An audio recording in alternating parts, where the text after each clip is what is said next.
Mathrubhumi news big ബ്രേക്കിംഗിലേക്കാണ്. ആദ്യം രക്ഷാപ്രവർത്തന കേസിൽ DGP MR Ajith കുമാറിനെതിരായ റിപ്പോർട്ടിൽ കുടുങ്ങുകയാണ് സർക്കാർ. അന്വേഷണ റിപ്പോർട്ടിൽ നടപടിയെടുക്കാൻ സർക്കാരിൽ വലിയ ആശയക്കുഴപ്പം രൂപപ്പെടുകയാണ്. അജിത് കുമാറിനെതിരെ നടപടിയെടുക്കാൻ തക്ക ഉള്ളടക്കം റിപ്പോർട്ടിൽ ഇല്ല എന്ന സൂചനകൾ പുറത്തുവരുന്നു. നടപടിയുണ്ടായാൽ അജിത് കുമാർ കോടതിയെ സമീപിക്കും എന്ന കാര്യവും വ്യക്തമാവുകയാണ്. അനന്തകൃഷ്ണൻ വളരെ പ്രധാനപ്പെട്ട വാർത്തയുടെ വിശദാംശങ്ങളുമായി തിരുവനന്തപുരത്ത്. അനന്തൻ, ഈ രക്ഷാപ്രവർത്തന കേസിൽ DGP MR അജിത് കുമാറിനെതിരെ നടപടിയെടുക്കലെന്നത് രാഷ്ട്രീയമായൊരു വലിയ സമ്മർദ്ദം കൂടിയാണ് പുതിയ സർക്കാരിന് മേൽ. ആ സാഹചര്യത്തിൽ നടപടിയെടുക്കാൻ തക്ക ഒന്നും ഈ റിപ്പോർട്ടിലില്ല. ആ റിപ്പോർട്ടുമായി ബന്ധപ്പെട്ട് എന്തൊക്കെ വിവരങ്ങൾ വരുന്നു? രതീഷ്, UDF സർക്കാർ അധികാരത്തിൽ വന്ന ശേഷം മുഖ്യമന്ത്രി VD സതീശൻ വൈകാരികതയോടെ പ്രഖ്യാപിച്ച ആദ്യത്തെ അന്വേഷണമാണ് ആലപ്പുഴ രക്ഷാപ്രവർത്തന കേസുമായി ബന്ധപ്പെട്ട അന്വേഷണം. അതിനുവേണ്ടി പ്രത്യേക അന്വേഷണ സംഘത്തെയാണ് നിയോഗിച്ചത്. പ്രത്യേക അന്വേഷണ സംഘ തലവൻ SP Shoukath Ali, crime branch SP Shoukath Ali അന്വേഷണം പൂർത്തിയാക്കി റിപ്പോർട്ട് സമർപ്പിച്ചിട്ട് ദിവസങ്ങൾ കഴിയുന്നു. ആ റിപ്പോർട്ട് ഇപ്പോഴും DGPയുടെ കൈവശമാണ് ഉള്ളത്. ആ റിപ്പോർട്ടിൽ ഏറ്റവും ഗുരുതരമായ ഒരു കണ്ടെത്തൽ നടത്തിയിരുന്നു അന്വേഷണ സംഘം. അതായത് ആലപ്പുഴയിൽ രക്ഷാപ്രവർത്തനം എന്ന പേരിൽ അന്നത്തെ മുഖ്യമന്ത്രിയുടെ ഗൺമാന്മാർ യൂത്ത് കോൺഗ്രസിന്റെ നേതാക്കളെ ആക്രമിച്ചത്, അവരെ ലാത്തിചാർജ് ചെയ്തത്, അതുമായി ബന്ധപ്പെട്ട കേസിന്റെ അന്വേഷണം അട്ടിമറിച്ചതിന് പിന്നിൽ അന്നത്തെ ക്രമസമാധാന ചുമതലയുള്ള ADGP MR അജിത് കുമാർ ആയിരുന്നു എന്നാണ്. അപ്പോൾ അങ്ങനെ ADGPയുടെ നേതൃത്വത്തിൽ അട്ടിമറി നടന്നു എന്ന് അന്ന് കേസ് അന്വേഷിച്ച ഉദ്യോഗസ്ഥർ തന്നെ മൊഴി നൽകുകയും ചെയ്തു. ഇത് സംബന്ധിച്ച് വിശദമായ അന്വേഷണം നടത്തി. ആ അന്വേഷണത്തിന് ശേഷമാണ് ഷൗക്കത്തിലയുടെ റിപ്പോർട്ട് DGPയുടെ മേശപ്പുറത്ത് എത്തിയത്. എന്നാൽ അതിനപ്പുറം ആ മേശപ്പുറത്ത് നിന്ന് മറ്റൊരു തലത്തിലേക്ക് നീങ്ങാൻ ഇതുവരെ ആ റിപ്പോർട്ടിന് കഴിഞ്ഞിട്ടില്ല. ഏതായാലും MR അജിത് കുമാറിനെതിരെ ഉടൻ നടപടി ഉണ്ടാകും എന്നുള്ള സൂചനകളും അത്തരം നീക്കങ്ങളുണ്ട് എന്നുള്ള വിവരങ്ങളും നേരത്തെ പുറത്തു വന്നിരുന്നു. പക്ഷേ ഇപ്പോൾ നമുക്ക് മനസ്സിലാക്കാൻ കഴിയുന്നത് DGPയുടെ പക്കലിരിക്കുന്ന റിപ്പോർട്ടിന്മേൽ ADGP MR അജിത് കുമാറിനെതിരെ നടപടിയെടുക്കുന്നതിൽ വലിയ ആശയക്കുഴപ്പത്തിലാണ് സർക്കാർ എന്നുള്ളതാണ്. ധൃതി പിടിച്ച് MR അജിത് കുമാറിനെതിരെ അന്വേഷണം നടത്തി ഏതാണ്ട് ഇപ്പോൾ കുടുങ്ങിയ അവസ്ഥയിലാണ് സർക്കാർ എന്നാണ് ഇപ്പോൾ മനസ്സിലാക്കാൻ കഴിയുന്നത്. കാരണം ഈ റിപ്പോർട്ടുമായി ബന്ധപ്പെട്ട നടപടി സംബന്ധിച്ച് നിയമവിദഗ്ധരുമായി ഔദ്യോഗികമായിട്ടല്ലെങ്കിലും നിയമവിദഗ്ധരുമായുള്ള കൂടിയാലോചനകൾ സർക്കാർ തലത്തിൽ നടന്നിരുന്നു.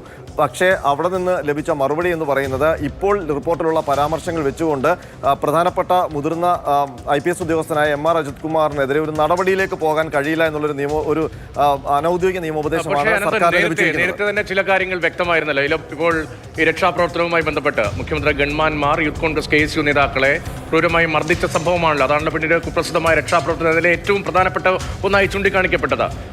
അന്ന് അന്വേഷിച്ച ഉദ്യോഗസ്ഥരെ തലസ്ഥാനത്തേക്ക് വിളിച്ചു വരുത്തുകയും കേസ് ഡയറി തിരുത്താൻ വേണ്ടി നിർദ്ദേശം നൽകുകയും ചെയ്തു. അത് MR അജിത് കുമാറിന്റെ നിർദ്ദേശപ്രകാരമായിരുന്നു. അന്ന് കേസ് അന്വേഷിച്ച ഉദ്യോഗസ്ഥരെ സമ്മർദ്ദത്തിലാക്കിയിരുന്നു. അത്തരം വിവരങ്ങളൊക്കെ നേരത്തെ തന്നെ പുറത്തു വന്നതല്ലേ? അപ്പോൾ അതുമായി ബന്ധപ്പെട്ട തെളിവുകളില്ലേ? നേരത്തെ ഈ കേസ് അന്വേഷിച്ച ഉദ്യോഗസ്ഥരുടെ മൊഴികളില്ലേ? അങ്ങനെയെങ്കിൽ ഇപ്പോഴത്തെ പ്രത്യേക അന്വേഷണ സംഘം എന്തുകൊണ്ടാണ് പരുങ്ങുന്നത്? അങ്ങനെ പറയാമോ? രതീഷ്, ഇതിനകത്ത് ഏറ്റവും MR അജിത് കുമാറിനെതിരായ ഏറ്റവും വലിയ ആരോപണം എന്ന് പറയുന്നത് ഈ കേസുമായി ബന്ധപ്പെട്ട അന്വേഷണം നടത്തുകയും ആ അന്വേഷണത്തിൽ ഈ ഗവൺമെന്റ്മാർ അടിക്കുന്ന ദൃശ്യങ്ങൾ കണ്ടെടുക്കുകയും ചെയ്തിരുന്നു. എന്നാൽ ഈ ദൃശ്യങ്ങൾ ഒഴിവാക്കാൻ അന്നത്തെ ക്രമസമാധാന ചുമതലയുള്ള ADGP നിർദ്ദേശിക്കുകയും തിരുവനന്തപുരത്തേക്ക് അന്വേഷണ ഉദ്യോഗസ്ഥനായ DYSPയെ വിളിച്ചു വരുത്തി അന്നത്തെ കേസ് ഡയറി തിരുത്തി എഴുതാൻ നിർദ്ദേശിക്കുകയും ഒക്കെ ചെയ്തു എന്നുള്ളതായിരുന്നു ആരോപണം. ഇത് സംബന്ധിച്ച് അന്നത്തെ കേസ് അന്വേഷിച്ച ഉദ്യോഗസ്ഥർ ഷൗക്കത്ത് അലിയുടെ അന്വേഷണ സംഘത്തിന് മൊഴിയും നൽകി. ഇതിന്റെ അടിസ്ഥാനത്തിൽ ക്രമസമാധാന ചുമതലയുള്ള ADGPയുടെ ഓഫീസ് ഈ ആലപ്പുഴ രക്ഷാപ്രവർത്തനം അന്വേഷിക്കുന്ന SIT വന്ന് പരിശോധിക്കുകയും അവിടുത്തെ CCTV ദൃശ്യങ്ങളടക്കം പരിശോധിക്കുകയും ചെയ്തു. നമുക്കിപ്പോൾ മനസ്സിലാക്കാൻ കഴിയുന്നത് അതിലൊരു അന്വേഷണ ഉദ്യോഗസ്ഥന്റെ മൊഴി MR അജിത് കുമാർ ഇടപെട്ട് ഈ കേസ് അട്ടിമറിച്ചു എന്നതിനപ്പുറം ഈ ഇടപെടൽ സംബന്ധിച്ച് ADGPയുടെ ഇടപെടൽ സംബന്ധിച്ച് സോളിഡ് ആയിട്ടുള്ള എവിഡൻസുകൾ കണ്ടെത്താൻ SITക്ക് കഴിഞ്ഞില്ല എന്നുള്ളതാണ്. അത് തന്നെയാണ് ഈ നടപടി വൈകാനുള്ള പ്രധാനപ്പെട്ട കാരണമായി നമുക്ക് മനസ്സിലാക്കാൻ കഴിയുന്നത്. അന്തിമ റിപ്പോർട്ടും ആദ്യം അന്വേഷണ സംഘത്തിന്റെ കേസ് ഡയറിയും അന്തിമ റിപ്പോർട്ടും തിരുത്താൻ MR അജിത് കുമാർ ഇടപെട്ടു, സമ്മർദ്ദം ചെലുത്തി എന്ന കാര്യത്തിൽ ഒരു വ്യക്തമായ തെളിവിലേക്ക് എത്താൻ കഴിഞ്ഞിട്ടില്ല. അതിനിടയിൽ ഈ ഷൗക്കത്തിലെയും സംഘവും ആ പ്രത്യേക അന്വേഷണ സംഘം തയ്യാറാക്കിയിരിക്കുന്ന റിപ്പോർട്ടുമായി ബന്ധപ്പെട്ട ഒരു നിയമോപദേശം തേടാനുള്ള ആലോചനയുണ്ടായിരുന്നു. ആ നിയമോപദേശത്തിന്റെ കൂടി അടിസ്ഥാനത്തിലാണോ ഇപ്പോൾ പെട്ടെന്നൊരു നടപടി എന്നതിൽ ആശയക്കുഴപ്പം നിൽക്കുന്നത്?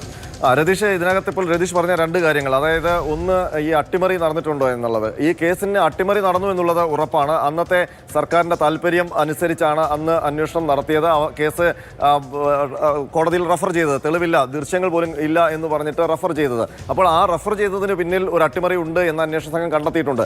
അങ്ങനെ അട്ടിമറിക്കാൻ നിർദ്ദേശം നൽകിയത് MR അജിത് കുമാർ ആണ് എന്നുള്ളതാണ് മൊഴി. പക്ഷേ അങ്ങനെ നിർദ്ദേശം നൽകിയത് സംബന്ധിച്ച് സോളിഡ് ആയിട്ടുള്ള എവിഡൻസ് ഷൗക്കത്ത് അലിയുടെ ടീമിന് കണ്ടെത്താൻ കഴിഞ്ഞില്ല എന്നുള്ളിടത്താണ് ഇപ്പോൾ ഒരു പരാജയം ഉണ്ടായിരിക്കുന്നത്. അപ്പോൾ അതുകൊണ്ടാണ് ആ റിപ്പോർട്ടിൽ നടപടിയെടുക്കാൻ കഴിയാത്തത്. മറ്റൊന്ന്, ഇപ്പോൾ ഈ റിപ്പോർട്ട് DGPയുടെ പക്കലുണ്ട്. അപ്പോൾ ആ റിപ്പോർട്ടിന്റെ അടിസ്ഥാനത്തിൽ എന്തുകൊണ്ടാണ് MR അജിത് കുമാറിനെതിരെ നടപടി വൈകുന്നത് എന്നുള്ളത് ആലപ്പുഴയിലെ പാർട്ടിയിൽ നിന്നടക്കം ഈ അക്രമത്തിന് ഇരയായ യൂത്ത് കോൺഗ്രസിന്റെ നേതാക്കളടക്കം, ഇപ്പോൾ അദ്ദേഹം MLA കൂടിയാണ്, അപ്പോൾ അവരുടെ അടക്കം ചോദ്യങ്ങൾ ഉയരുന്നുണ്ട്. അതിനൊപ്പം കഴിഞ്ഞ ദിവസം KC വേണുഗോപാൽ ആലപ്പുഴയിൽ നിന്ന് അതിരൂക്ഷമായ പ്രതികരണം നടത്തുകയും ചെയ്തിരുന്നു. ആ ഘട്ടത്തിലാണ് നിയമോപദേശത്തിന് പോകുന്നു എന്നൊക്കെയുള്ള വാർത്തകൾ വന്നത്. പക്ഷേ നിയമോപദേശം പോലും ഔദ്യോഗികമായി നടത്താൻ ഇതുവരെ സർക്കാർ തീരുമാനിച്ചിട്ടില്ല എന്നുള്ളതാണ്. ഒരുപക്ഷെ ഔദ്യോഗികമായി നിയമോപദേശം തേടിയാൽ അതിലൊരു മറുപടി ഉടൻ തന്നെ ഉണ്ടാകും. അപ്പോൾ മറ്റു നടപടികളിലേക്ക് പോകണം. അപ്പോൾ പരമാവധി ഈ റിപ്പോർട്ട് നിർത്തി വൈകിപ്പിക്കുക. അതിനൊരു കാരണമെന്ന് പറയുന്നത് MR അജിത് കുമാറിന്റെ പ്രൊമോഷൻ കാലമാണിത്. കാരണം ഫയർഫോഴ്സ് മേധാവി നിതിൻ അഗർവാൾ ഇപ്പോൾ നിലവിൽ DGP റാങ്കിലുള്ള ഉദ്യോഗസ്ഥനാണ്. അദ്ദേഹം ഇപ്പോൾ ഈ മാസം വിരമിക്കുകയാണ്. അപ്പോൾ ഒരു DGP റാങ്കിലുള്ള ഒഴിവ് വരും. ആ ഒഴിവിലേക്ക് ഇനി പ്രൊമോഷൻ ലഭിക്കേണ്ടത് MR അജിത് കുമാറിനാണ്. അപ്പോൾ നിലവിൽ ഒരു നടപടി MR അജിത് കുമാറിനെതിരെ എടുത്തു കഴിഞ്ഞാൽ അദ്ദേഹത്തിന് ആ പ്രൊമോഷൻ ലഭിക്കുകയില്ല. അപ്പോൾ എടുക്കാതെ പോയാൽ അത് സർക്കാരിനും വലിയ ആരോപണം നേരിടേണ്ടി വരും. കാരണം MR അജിത് കുമാറിനെ സഹായിച്ചു DGP റാങ്ക് ലഭിക്കാൻ വേണ്ടി എന്നുള്ളൊരു ആരോപണം സർക്കാർ നേരിടേണ്ടി വരും. അങ്ങനെ വന്നപ്പോൾ പൂർണ്ണമായും ഒരു ആശയക്കുഴപ്പത്തിലും വെട്ടിലുമായി നിൽക്കുകയാണ് ആഭ്യന്തര വകുപ്പും UDF സർക്കാരും MR അജിത് കുമാറിന്റെ കാര്യത്തിൽ എന്നുള്ള കാര്യം ഇപ്പോൾ വ്യക്തമാണ്. മാത്രമല്ല, ഈ കോൺഗ്രസിനുള്ളിൽ തന്നെ പ്രധാനപ്പെട്ട ചില നേതാക്കൾക്ക് MR അജിത് കുമാറിനോട് അല്ലെങ്കിൽ MR അജിത് കുമാറിനെതിരെ നടപടിയെടുക്കുന്നതിൽ താല്പര്യക്കുറവുണ്ട് എന്നുള്ള വിവരങ്ങളും പുറത്തു വരുന്നുണ്ട്. അതിനൊപ്പം മറ്റൊരു പ്രശ്നം സർക്കാർ അഭിമുഖീകരിക്കുന്നത്, ഈ നടപടിയിലേക്ക് പോയാൽ, നിലവിൽ ലഭിച്ചിരിക്കുന്ന റിപ്പോർട്ടുമായി ബന്ധപ്പെട്ട നടപടിയിലേക്ക് പോയാൽ MR അജിത് കുമാർ കോടതിയിലേക്ക് പോകും എന്നുള്ളതാണ്. ആ നടപടിക്കെതിരെ അങ്ങനെ ചില നീക്കങ്ങൾ MR അജിത് കുമാർ നടത്തുന്നതായി അദ്ദേഹത്തിന്റെ വൃത്തങ്ങളും സൂചിപ്പിക്കുന്നുണ്ട്. അങ്ങനെ വരുമ്പോൾ മറ്റൊരു സെൻകുമാർ ആവർത്തിക്കപ്പെടുമോ? കഴിഞ്ഞ ഒന്നാം പിണറായി സർക്കാരിന്റെ കാലത്ത് സെൻകുമാറിനെ സംസ്ഥാന പോലീസ് മേധാവി സ്ഥാനത്ത് നിന്ന് മാറ്റുകയും പിന്നീട് അദ്ദേഹം നിയമ നടപടി സ്വീകരിച്ച് തിരിച്ച് അതേ കസേരയിൽ വന്നിരുന്ന നാണക്കേട് MR അജിത് കുമാറിന്റെ കാര്യത്തിൽ ഉണ്ടാകുമോ? ഇപ്പോൾ ഈ റിപ്പോർട്ടിന്മേൽ നടപടിയെടുത്താൽ എന്നുള്ള കാര്യത്തിലാണ് ഒരു ആശയക്കുഴപ്പമുള്ളത്. ഏതായാലും ആ റിപ്പോർട്ടുമായി ബന്ധപ്പെട്ട് കൂടുതൽ വ്യക്തത തേടാനാണ് സർക്കാരിന്റെ തീരുമാനം. പരമാവധി റിപ്പോർട്ട് വെച്ച് വൈകിപ്പിക്കുക എന്നുള്ളൊരു തന്ത്രത്തിലേക്കാണ് കാര്യങ്ങൾ പോകുന്നതെന്നാണ് നമുക്ക് മനസ്സിലാക്കാൻ കഴിയുന്നത്.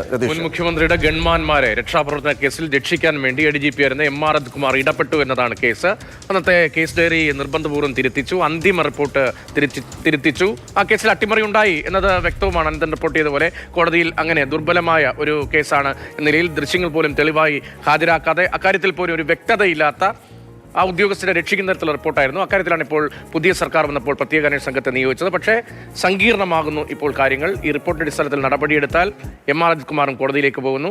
DGP പദവിയിൽ ഒഴിവ് വരാൻ പോവുകയാണ്. സ്വാഭാവികമായി MR അജിത് കുമാറാണ് അടുത്ത ചോയ്സായി സീനിയോറിറ്റിയിൽ വരുന്നത്. അങ്ങനെയെങ്കിൽ TP സെൻകുമാർ കഴിഞ്ഞ പിണറായി സർക്കാർ എന്ന നിലയിലെ കേസിന്റെ സാഹചര്യം ആവർത്തിക്കപ്പെടുമോ എന്നതടക്കം സർക്കാരിന് മുന്നിൽ വലിയ പ്രതിസന്ധിയായി നിൽക്കുകയാണ്. വളരെ പ്രധാനപ്പെട്ട വിവരങ്ങളാണ് R. അനന്തകൃഷ്ണൻ തിരുവനന്തപുരത്ത് നിന്ന് നൽകിയത്.